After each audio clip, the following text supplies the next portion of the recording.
Hello there, it's Tom and Magnolia here for Gunnerkrigg Court Chapter 67, Evac. Hello.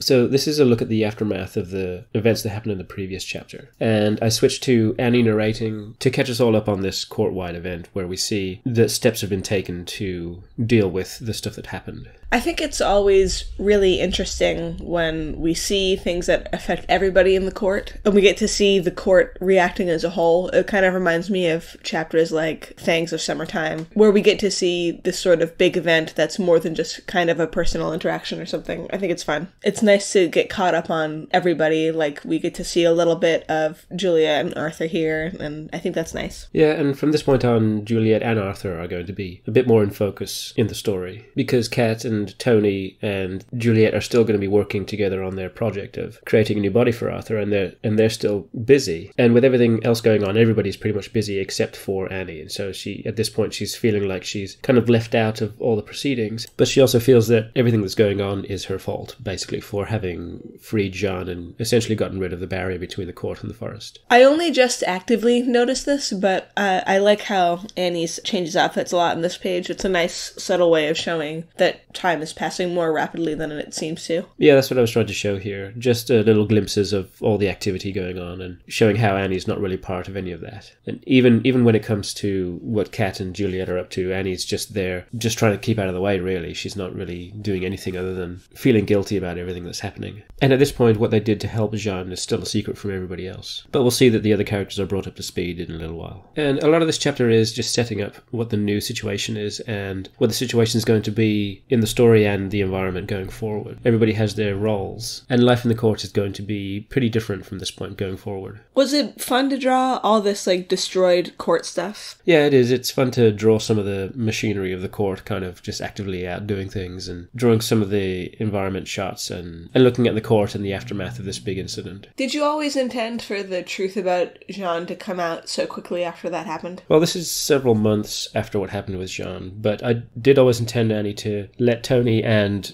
Jones know, and actually quite a while ago. Back in chapter 23, Annie asks Jones very briefly about someone called Jean, and Jones wants to know about the story when she has found all of it out, basically. And so there's a small callback to that in this chapter. But this little scene here was just a chance for Annie to own up to the secret that she has to her dad, and he's not rebuking her for it. And in fact, Jones and Tony are seem to be giving her a bit of a pass about this. And in fact, this leads into a little scene here where, in his own meager way, Tony is reaching out a little bit to Annie and offering to give her a place to stay once everybody's received their evacuation orders. This is one of my favorite scenes, just this one little page. And did you intend for it to be that he kind of, with the stairs, is lowering himself to her in a little bit? You know what I mean? How he moves lower so that it seems he's looking up at her. I wouldn't have described it as lowering himself. I would have, but I did consciously make it that he stepped down so that he wasn't looking down at her. Yeah, I guess lowering himself is not the right term. It's just a more literal term, because it's not like he has to debase himself in order to be nice to his daughter. Yeah. I didn't mean exactly, it like that. Yeah. No, but yeah, I didn't want it to seem like if he was standing at the top of the stairs, he would be looking down his nose at her and offering her. I wanted it to seem more. It's kind of a humble gesture, and he's just physically lower in the composition in this panel here. Well, I just think it's a really sweet page, and it kind of captures what I like about their relationship, which is that it is these small things that we know takes a lot from Tony to be able to do. Well, that's kind of what I was going for. And when Eglamour enters the scene and sort of starts to give Tony a hard time, especially with Tony seemingly kind of changing his opinion on whether Annie should go into the forest or not, I wanted to show outright that Tony has taken into consideration the work that Annie's done, and, he's come to understand who she is now that he has come back to the court, and he thinks she's more than capable of going into the forest and perhaps lending a hand in a way that only she can. So I guess just going back to the steps thing, it's not that he would be lowering himself, it's more that he's looking up to her a little bit, It's kind of a shame that Eglamour has to be kind of the bad guy in these situations, but I still like him. Yeah, I don't consider him to be the bad guy here. like, he is making sense. You know, he is in charge of a lot of the security in the court, and a lot of people are in danger now. And the stuff that's going on it's not a game to him. You know, he is in a position where he should be looking after people and ensuring their safety. But either way, Annie's decided that she is going to go into the forest. I remember you put a lot of thought into Annie's outfit here. Do you want to talk a little bit about how you designed it? Sure. So it's directly based on the outfit that Annie wore in chapter 32 when she came back from the forest, but this is a more modern, sort of updated version. So I wanted to very much invoke the imagery of that old outfit, but also I wanted to basically show that Annie is adopting Esengrin's colours. The green and the brown are directly from Esengrin's colour palette, and so are the red stripes on her arms. And I try to make sure that when Annie is going to be doing something physical, like going into the forest, she changes into more sporty modern clothes in order to do it. So here she's kind of like wearing hiking gear. And I guess what I'm trying to get across with this outfit is that she is adopting forest colors, but it's still an outfit that's provided by the court. So it's a combination of the two, and that's kind of what Annie is, a product of the two. Is Eglamore saying Sector 7G a deliberate Simpsons reference? Yep, it is. So the end.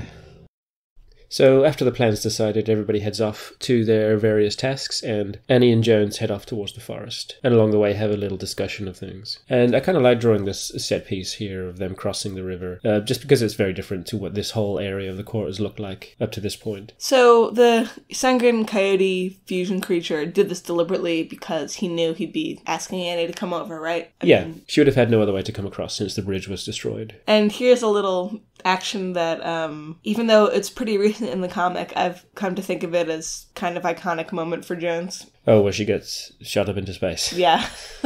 Yeah, I like this sequence too, and it's kind of interesting.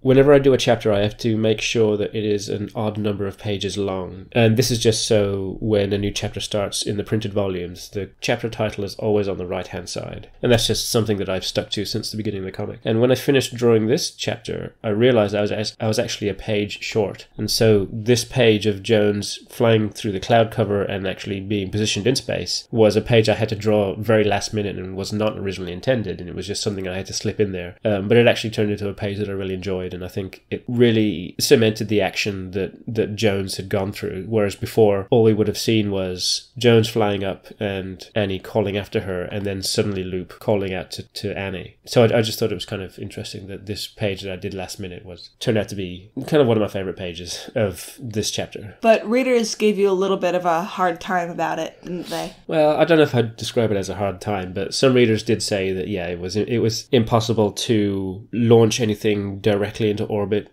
in a truly perpendicular trajectory. And I just thought it was kind of funny because there's no science or like real life physics going on here. You know, it's pretty clear that this coyote creature has just launched Jones up into space, and I just thought it was kind of funny that somebody would fixate on that.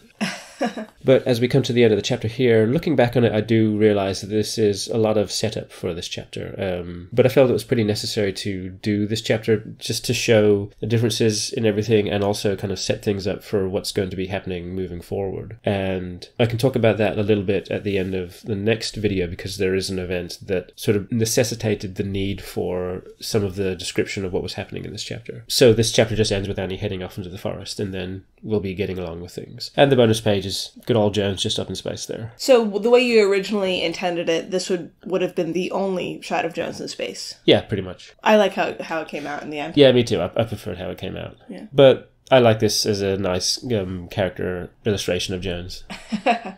That's not Microsat 5, is it? No, that's just some random satellite. Ah, okay. Okay. And that's that. So come back again for chapter 68, Neither. Bye.